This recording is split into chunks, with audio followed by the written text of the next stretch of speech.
Hi, I'm Scott Barry Kaufman, and I am Scientific Director of the Imagination Institute, and I am a researcher in the Positive Psychology Center at the University of Pennsylvania. And I'm also co-faculty director of the Penn program for Flourishing. My name's Payal, Sharma. I'm a visiting assistant professor of management in the Wharton School. I am a co-director as well with Scott of this amazing program, and really delighted to be involved. I remember at the last session there was a party after the content was delivered, and students came up to me and talked about how the information I had presented stayed with them and resonated with them and actually changed the way that they looked at their own lives. And I think a highlight is just knowing how much impact we can have, and that I think we're setting up these students to live healthier lives and to make more mindful choices moving forward. So it's really been a pleasure to be a part of this journey, and I think our inaugural cohort and all of us involved are ambassadors to this well-being movement that's really capturing the whole campus. Like a larger movement that's happening, and hopefully it could happen beyond Penn, and this country. The epidemic of students that are lacking meaning and just relationships that are supportive. And absolutely. It's a great point. It's almost as though what we saw in the program is a microcosm of what we would like to see permeate the rest of society, and to treat ourselves with more gentleness and more awareness, and to do the same for others around us. That's right, Something that I would like to say has really struck me and impressed me and drawn me in is the commitment and the community that's been formed through this program. This program has really been a labor of love, I think, for all of us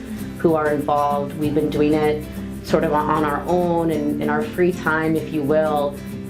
And I feel like the bond that we have developed with one another as organizers, as well as with the students, and that the bond the students have developed with each other will forever remain a positive memory for all of us. I think sometimes students at Penn feel isolated, or they can feel disconnected from one another or lost in a big campus community.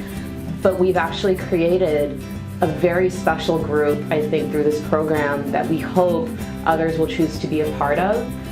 And so to me, that's a standout characteristic, is really sort of the vibes, I guess, that we put out. And we're a very, I think, supportive, nurturing group.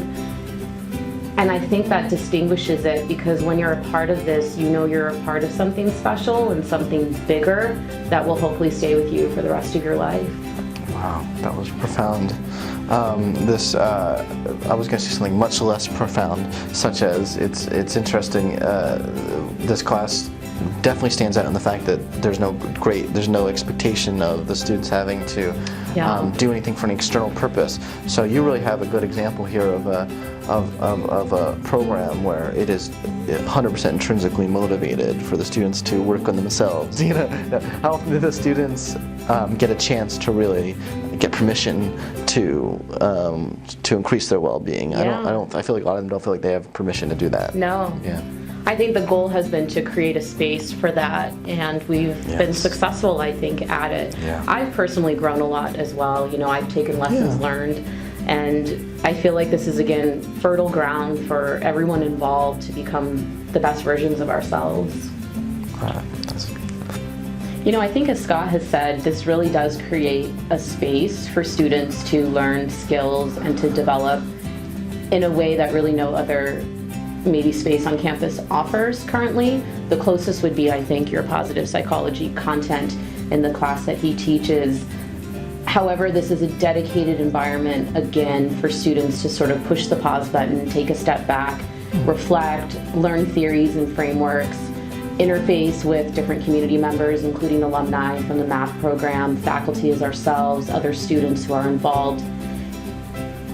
And I would encourage any student who wants to grow and to feel supported in a safe environment to do this. I think they would be making a healthy choice for themselves, and then they can hopefully go back and teach their friends and family some of the lessons they've taken away. It meets in the evening, and it can fit into your schedule, and you're literally making a commitment that you're fitting well-being into your schedule, and some act of doing that is seems like it's that sort of commitment is going to set you on a good path. I feel like Yeah. other opportunities. I mean, there's a real opportunity to get to know the Mapsters, which are the students in the Masters of Applied Positive Psychology program, in a way that what other opportunity would you have to really get to Right. learn from them? Yeah. I think a broader vision we have is one day we would like to see a dedicated center for student well-being on Penn's campus, and certainly in partnership with other existing infrastructure components like the Positive Psychology Center, Wharton Wellness, a new student organization within the business school. But it would be, I think, a dream come true for us to see this center really flourish, under which we could support this type of initiative and other related efforts. So hopefully one day we'll see that come to fruition. Yeah.